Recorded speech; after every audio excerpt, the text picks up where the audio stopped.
తెలంగాణ ఉద్యమకారుడు అని ఎవరిననాలబ్బా?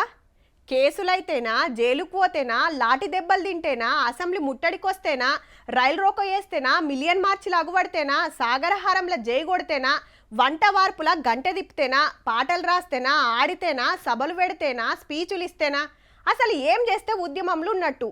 ఇప్పుడు గిన్ని క్వశ్చన్లు ఎందుకంటే ఇగో గిందుకు.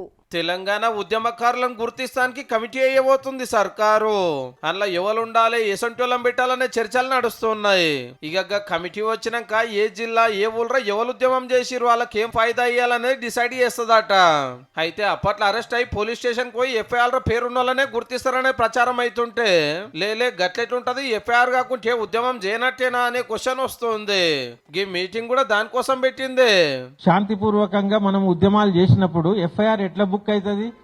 ఎఫ్ఐఆర్ బుక్ అవ్వడంటే ఏందది?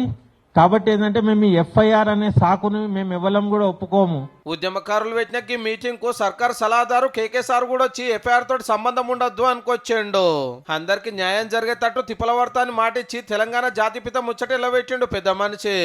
జాతి పితాలు అనుకుంటేనే ఉద్యమం కాదు. అది ఉద్యమం అనుకున్న ఏ ప్రధానాయకుడు ఉండడు. మనమే చేసామని చెప్పుకుంటాము, పీపుల్ నమ్ముతూ ఉంటారు కూడా.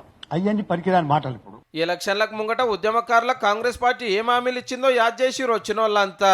250 గజాల స్థలము, 25,000 రూపాయల పెన్షను, అట్లాగే హెల్త్ కార్డు, తెలంగాణ ఉద్యమకారుడు అనేటువంటి ఒక ఐడెంటిటీ, ఒక కార్డుని ఇస్తామని. ఇక మరిగా కమిటీలో ఎవరు ఉంటారో, ఉద్యమకారులను ఎట్లా గుర్తిస్తారో, వాళ్ళకి ఏం ఫాయిదా చేస్తారో చూడాలి.